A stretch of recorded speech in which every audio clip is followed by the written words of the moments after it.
Salutare, eu sunt Tomi și astăzi am venit la VMAX, carturi electrice. Deci senzația pe care o trăiești la carturile astea e de nedescris, frate. E atâta adrenalină aici încât n-am cu ce să compar. E super tare. Carturile astea prind o viteză. Am venit și cu domn profesor care eu nu am calculat. Foarte calculat. M-am izbit doar în căi.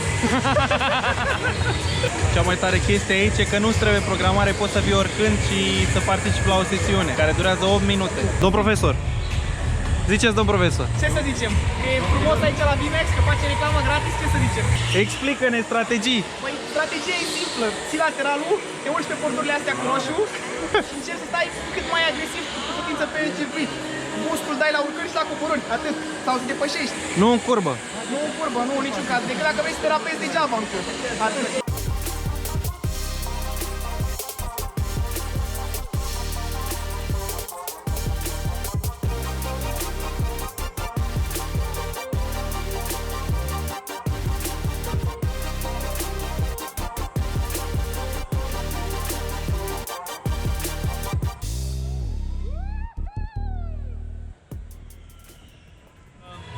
Prețul este destul de accesibil, zic eu. Costă 60 de lei pentru o sesiune, asta în cazul în care ai deja un card de membru și cagulă. Dacă nu ai card de membru și cagulă, mai trebuie să dai câte 10 lei de fiecare. Deci 80? Ce? 80. 80 la prima dată când vii aici. Și în rest e 70. 60. Dacă vii a doua oară când venim aici, dăm 60 de lei pentru o sesiune. Hai că mai venim atunci. Mai venim? Și dacă vrei, mai există și posibilitatea de Grand Prix, unde am înțeles că ai 18 minute și în astea 18 minute ai o tură de calificări și o tură de competiție sau ceva de genul. Tura asta de Grand Prix costă 200 de lei de persoană.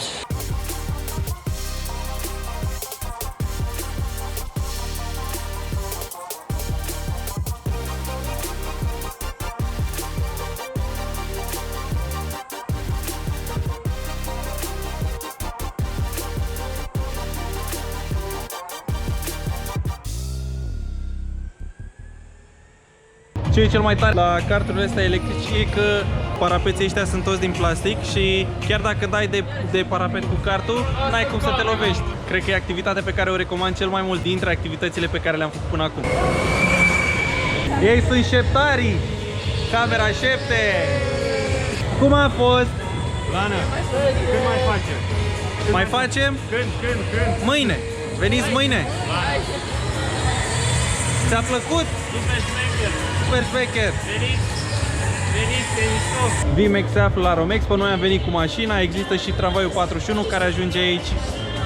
Puteți veni fiecare cu ce considerați că ajungeți mai repede. Până data viitoare, like, subscribe și clopoțel. Eu sunt Tomi și ne vedem marți. Pa!